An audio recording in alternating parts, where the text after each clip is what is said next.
Olá, como vão todos? Espero que todos estejam bem, com saúde e em paz. Nós vamos iniciar mais este estudo da doutrina espírita com a prece que Jesus nos ensinou. Pai nosso, que estais nos céus, santificado seja o teu nome. Venha a nós o teu reino, seja feita a tua vontade, assim na terra como nos céus. O pão nosso de cada dia dai-nos hoje. Perdoa, Senhor, as nossas dívidas, na medida em que perdoamos aos nossos devedores. Não nos deixe cair em tentação, livra-nos do mal, que assim seja. Nós estamos estudando o livro Evolução em Dois Mundos, do autor espiritual André Luiz, psicografia de Francisco Cândido Xavier e Valdo Vieira. Nós estamos no capítulo 5, Células e Corpo Espiritual. O último item que nós lemos foi o todo indivisível do organismo e hoje começamos a leitura de automatismo celular. Leitura. É da doutrina celular corrente no mundo que as células tomam aspectos diferentes conforme a natureza das organizações a que servem, compelindo-nos desenvolver mais amplamente o acerto para asseverar que a inteligência, influenciando o citoplasma, que é, no fundo, o elemento intersticial de vinculação das forças fisiopsicossomáticas, obriga as células ao trabalho de que necessita para expressar-se. Trabalho este que, à custa de repetições quase infinitas, se torna perfeitamente automático para as unidades celulares que se renovam de maneira incessante na execução das tarefas que a vida lhes assinala. O que a gente precisa compreender disso? Não é a célula que é destinada especificamente a esta ou aquela função, mas a inteligência, ou seja, a mente do espírito trabalhando e influenciando o citoplasma, que, como ele disse, é um elemento de ligação, esse elemento intersticial que vincula as forças psicossomáticas, fisiopsicossomáticas. O que isso quer dizer? Físio de físicas, psico de psique, da mente, né? Então físio daquilo que é necessário para a nossa fisiologia, psique e somáticas. Então, por quê? Porque eu somo a psique, que vem da mente do espírito, manifestando a necessidade de expressar-se. O que isso quer dizer? Como é que a minha mente vai se expressar em palavras sem que eu tenha constituído por células do corpo físico todo o meu aparelho fonador, garganta, cordas vocais, laringe, faringe, todo esse meu aparelho fonador, se eu não o constituir. Então é da necessidade de se expressar através das palavras que a minha mente constrói todo esse mecanismo fonador. Onde é que está esse projeto de mecanismo fonador? Está gravado no HD, por assim dizer, vamos usar um pouco de nomenclatura da informática, mas está gravado no HD, que representa quem? A minha mente, que tem um lado que é consciente, que é onde eu vou articular as palavras e onde eu vou me expressar, e tem um lado que é inconsciente, aonde eu, ao longo de milhões e milhões de anos, eu fui compreendendo e aprendendo como desenvolver esse aparelho fonador que eu tenho hoje, né, e que eu utilizo hoje. Então, como se as minhas células fossem, vamos chamar assim, um grande formigueiro, e cada formiga tem a sua função, então cada célula tem a sua função, que é determinado ao nascer. Então uma formiga operária, ela não discute se ela vai ser rainha, ou se ela vai ser do exército de defesa, ou o que ela vai fazer. Se ela nasceu operária, ela vai ser operária. E quando eu, enquanto mente espiritual, eu necessito de células para esse aparelho fonador, sejam células para as cordas vocais, sejam células para a faringe ou para a laringe, para a língua ou para a boca, para todo esse sistema que controla o impulso do ar e faz vibrar as cordas vocais em forma de palavras, eu necessito desse sistema, eu então produzo, né, células. Então eu pego a matéria, vamos chamar assim, inerte, bruta, né, que seria a célula tronco, e como se eu fosse um artesão, eu vou com a minha mente moldando aquela célula tronco até que ela se torne uma célula que vai compor a minha corda vocal, que vai compor a minha garganta, que vai compor a minha faringe, que vai compor a minha laringe. E na medida em que essa célula vai se desenvolvendo, com reconstrução desse sistema que deve ser reconstituído a cada morte de célula e a cada final de ciclo de célula, vai sendo automaticamente reconstituído. Da mesma maneira que num formigueiro, a cada morte de uma formiga trabalhadora, daquelas que carregam os pedacinhos de folha para dentro do formigueiro, uma nova formiga trabalhadora é gerada pela abelha rainha. No caso aqui, essa comparação, que é pela abelha rainha, não, pela formiga rainha. No caso aqui dessa nossa comparação, o que é que eu estou tentando mostrar para vocês? Que quem está tomando essa decisão do que é que precisa ser gerado ou não no seu inconsciente é a nossa mente, baseado na evolução multimilenar ao longo de vários milênios que a gente vem fazendo e se desenvolvendo. Então nós já sabemos como falar. Pelo fato de sabermos como falar e de que precisamos constituir elementos que nos deixem expressar o nosso pensamento através da fala, é que a gente constitui esse sistema fonador. Eu estou me prendendo ao sistema fonador porque é um exemplo mais palpável, mais palatável para o nosso entendimento. Mas é assim com todos os outros sistemas. É assim com o meu sistema nervoso central, é assim com o meu sistema de vasos sanguíneos, é assim com o meu sistema de músculos, é assim com o meu sistema de esqueleto, é assim com todos os sistemas, é assim com cada neurônio. Tudo isso é criado porque eu, enquanto espírito, a minha mente, meu espírito, espírito, preciso me expressar. O que é expressar-se? Eu preciso que o meu próximo compreenda a minha expressão, entenda a minha expressão. E, ao expressar-me, eu demonstro quem eu realmente sou enquanto espírito. Então, é ao me expressar que eu sei se eu estou sendo caridoso ou orgulhoso, que eu sei se eu estou sendo altruísta ou egoísta, que eu sei se eu estou sendo humilde ou vaidoso.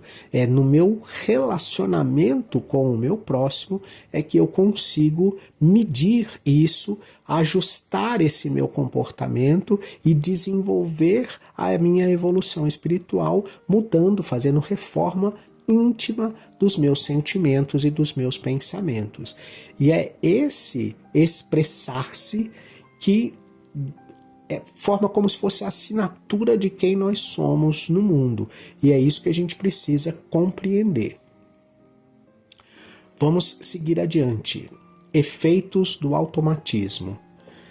Perfeitamente compreensíveis nessa base, os estudos científicos que reconhecem os agrupamentos colaboracionistas das células especializadas através da cultura artificial dos tecidos orgânicos, em que um fragmento qualquer desses mesmos tecidos, seja da epiderme ou do cérebro, permanece vivo por muito tempo quando mergulhado em soro que, cuidadosamente imunizado e mantido na temperatura correspondente à do corpo físico, acusa uma vida intensa. Decorridas algumas horas, os produtos que excreta intoxicam o soro, impedindo o desenvolvimento celular. Mas, se o líquido for renovado, continuam as células a crescer no mesmo ritmo de movimento e expansão que lhes marca a atividade no edifício corpóreo. Todavia, fora do governo mental que as dirigia, não se revelam iguais às suas irmãs em função orgânica. As células nervosas, por exemplo, com as suas fibrilas especiais, não produzem células com fibrilas análogas, e as que atendem nos músculos aos serviços da contração e se desdiferenciam, regredindo ao tipo conjuntivo. Todas as que se ausentam do conjunto estrutural do tecido inclinam-se para a apresentação morfológica da ameba, segundo observações cientificamente provadas.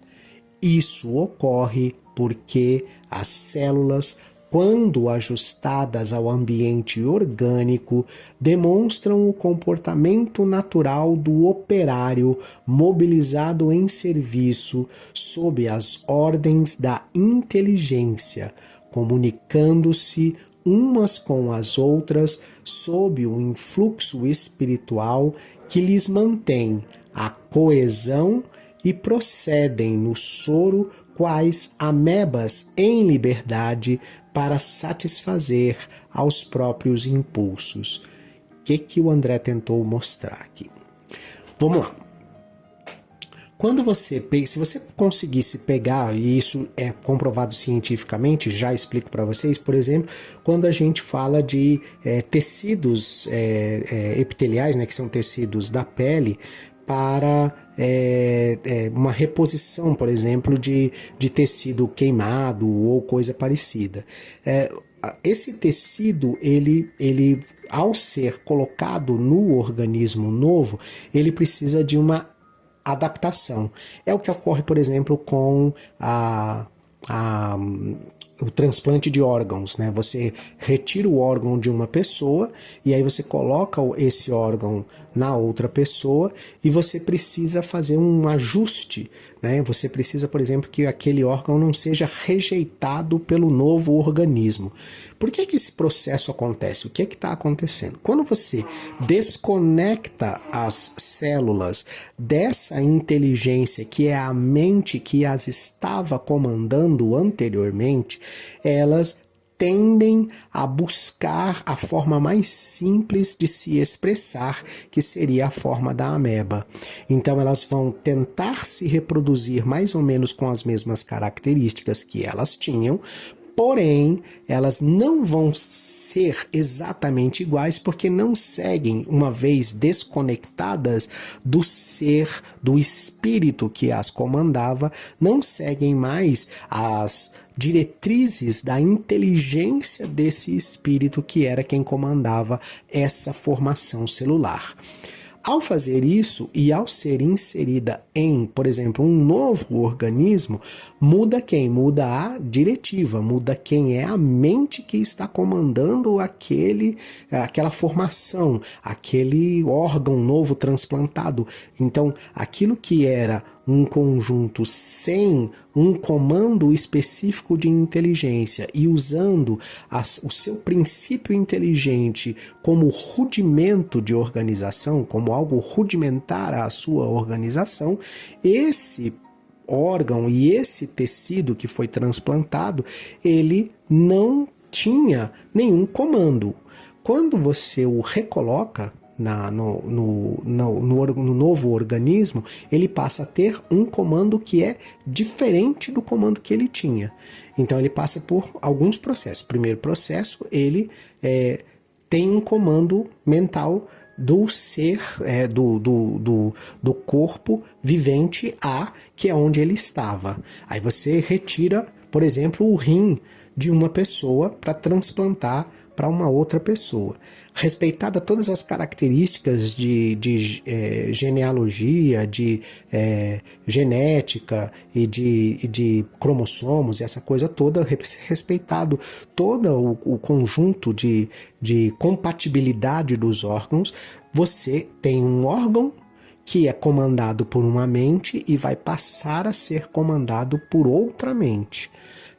Então ele vai, algo impregnado da mente em que ele estava, e passa a ser comandado por uma outra mente que tem outra história como espírito, que tem outra bagagem espiritual, que tem outro passado espiritual de outras encarnações sucessivas, com um conjunto de experiências que, por mais parecida que seja com a do anterior, é um conjunto de experiências único. E aí você vai ter a ação dessa mente sobre esse novo órgão, recebendo cada célula desse novo órgão recebendo a influência direta dessa nova mente. Consequentemente, você pode ter algum efeito colateral, como a rejeição do órgão, ou o que é o que todo mundo espera, o ajuste dessas células que foram transferidas de um corpo para outro, para a nova mente que as comanda, para um novo, vamos dizer assim, uma nova característica que mais se ajusta ao conjunto de experiências, à hereditariedade das experiências espirituais de outras vivências que esse novo corpo e essa nova mente vão exercer sobre esse novo órgão. Então, essas células, elas precisam ser ajustadas a esse novo ambiente orgânico, E aí elas passam a demonstrar um comportamento natural do operário que se ajustou ao serviço. Então ele falou, agora é para mim que você trabalha, e aí ele se ajusta a isso e passa a receber então as ordens ou as diretrizes dessa nova inteligência. Sigamos na leitura.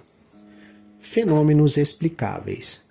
Dentro do mesmo princípio de submissão das células ao estímulo nervoso é que a experiência de transplante dos tecidos de embriões entre si, com alguns dias de formação, pode oferecer resultados surpreendentes, de vez que as células orientadas em determinado sentido, quando enxertadas sobre tecidos outros in vivo, conseguem gerar órgãos extras em regime de monstruosidade, obedecendo a determinações especializadas resultantes das ordens magnéticas de origem que saturavam essas mesmas células.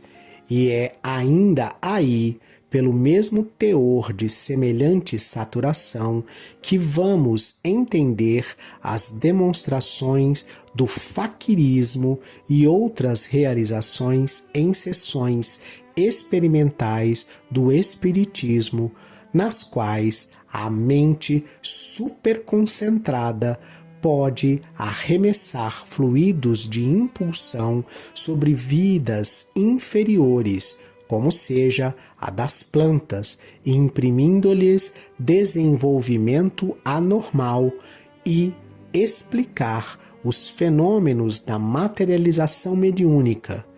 Neste caso, sob condições excepcionais e com o auxílio de inteligências desencarnadas, o organismo do médium deixa escapar o ectoplasma ou plasma exteriorizado, no qual as células, em tonalidade vibratória diferente, elastecem-se e se renovam de conformidade com os moldes mentais que lhes são apresentados, produzindo os mais significativos fenômenos em obediência ao comando da inteligência, por intermédio dos quais a esfera espiritual sugere ao plano físico a imortalidade da alma a caminho da vida superior. Esse texto foi ditado em Uberaba em 29 de janeiro de 1958. E aqui a gente precisa entender do que é que o André Luiz está falando. Que parece que ele deu uma misturada, mas ele não deu misturada. Parece que ele misturou o assunto que nós estamos tratando com os fenômenos, por exemplo, de materialização. Na realidade, os dois fenômenos eles estão respeitando as mesmas leis, ou seja, ao mesmo conceito que a gente descreveu anteriormente. Então vamos começar pela materialização para você compreender. Quando a gente fala de ectoplasma, né, e a gente vê aquelas fotos de ectoplasma saindo por todos os sentidos, por todos os orifícios do médium, né, e em todas as direções, e sendo utilizada através da mediunidade por espíritos para constituir os elementos de materialização, o que está acontecendo? O que o médium está doando e por que a coisa fica materializada? O ectoplasma ele é matéria. Independente do que você possa pensar em matéria, do que é matéria ou não é, o ectoplasma ele é matéria, ele nasce desse fluido que a gente chama de ectoplasma, que está no organismo do médium, que é base, por exemplo, para o plasma do sangue, né? Mas ele está lá, ele é íntimo, ele é interno, e da mesma forma que a gente pode doar uma certa quantidade de sangue para os bancos de sangue sem que isso nos prejudique a saúde, cada médium de materialização consegue doar uma determinada quantidade de ectoplasma para os fenômenos de materialização, sem que isso represente ali um risco eminente de morte para ele dentro do processo de mediunidade de materialização. O que acontece com esse ectoplasma doado, né? Ele está sem formato, ele é informe, ele não tem forma nenhuma. E alguém precisa dar forma e destinação a esse ectoplasma. Como o médium está em transe, então, para que ele fique em transe, a sua mente, ela fica, vamos dizer assim, inerte, inoperante, ela não opera sobre esse ectoplasma. Qual é a mente que passa a operar sobre esse ectoplasma? A mente do espírito que vai se manifestar. E é esse espírito que dá destinação, forma e se expressa através desse ectoplasma cedido pelo médium, de maneira que as pessoas consigam tocar o objeto que ele, espírito manifestante, constituiu, ou até mesmo seu rosto, ou a sua mão, ou a sua face, ou às vezes até o corpo inteiro, numa materialização de corpo inteiro, que é muito rara, mas acontece, as pessoas conseguem tocar. Por que elas estão tocando, estão sentindo o toque? Por conta do ectoplasma que está vindo do médium. Então a matéria está sendo fornecida pelo médium, e essa matéria, esse conjunto de células do ectoplasma, está sendo vamos colocar assim, manipulado ou ajustado ou moldado pela mente do espírito que está se manifestando. E por que eu digo que o espírito está conseguindo manipular isso? Porque esse ectoplasma está num estado que talvez a coisa mais próxima que a gente possa dar como referência para que as pessoas entendam de maneira mais fácil seria gasosa. Não é gasosa, mas a forma mais comum que a gente pode imaginar seria a de um gás, né, de um vapor, de uma densidade, que pode ser moldado. Não é isso que está acontecendo, a gente pode estudar a materialização num outro dia, num outro capítulo, num outro livro, não é o objetivo aqui aprofundar-se em materialização, mas essa espécie essa névoa de células que está emanando do médium, que é o ectoplasma, é manipulado por uma inteligência diferente, que é a inteligência do espírito, que vai se manifestar. E no que é que isso tem a ver com o transplante de órgão? Ora, são duas inteligências diferentes. Né? No transplante de órgãos, no transplante de tecidos, você tem a inteligência do doador, que deixa de atuar sobre as células que ele doou, e a inteligência do receptor da doação, que é o transplantado, né? Que passa a atuar sobre aquele conjunto de células.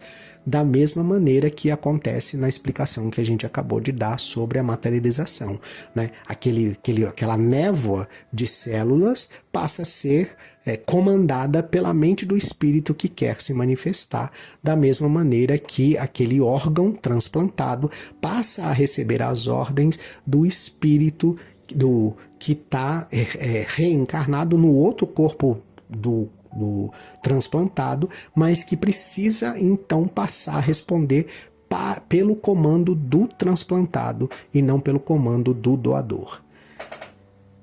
Eu sei que eu dei um nó na cabeça de vocês, mas se vocês ouvirem depois o áudio com calma e com tranquilidade, relerem o texto e ouvir mais de uma vez, vocês vão conseguir compreender o que é que o André Luiz está tentando descrever aqui.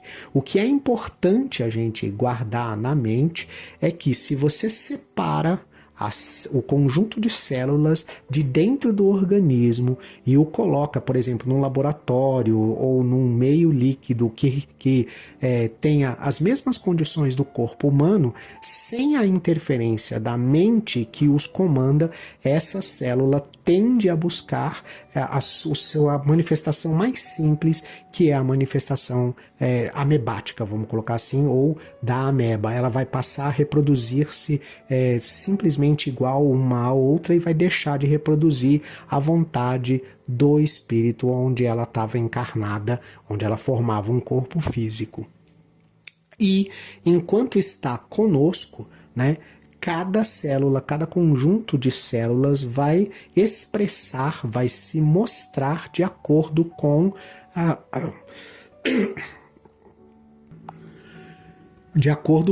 a mente que a comanda, no caso, o espírito que está encarnado naquele corpo, né? Então, o meu fígado, por mais que ele exerça as mesmas funções do fígado de qualquer um de vocês, o meu fígado é o meu fígado, porque ele está expressando as necessidades fisiopsicossomáticas da minha mente, daquilo que eu trouxe de herança espiritual, dos meus feitos e dos meus defeitos espirituais, e o meu fígado está representando isso. Né? E assim como o coração, o pulmão de cada um de vocês, ele é diferente, ele é ajustado para a mente e para a herança de experiências espirituais de cada um de vocês. Então é por isso que cada um de nós somos um ser único, filhos do mesmo Criador. Eu me despeço de vocês com a prece que Jesus nos ensinou. Pai nosso, que estais nos céus, santificado seja o teu nome. Venha a nós o teu reino, seja feita a tua vontade, na terra como nos céus. O pão nosso de cada dia dai-nos hoje. Perdoa, Senhor, as nossas dívidas, na medida em que perdoamos aos nossos devedores. Não nos deixe cair em tentação e livra-nos de todo o mal, que assim seja.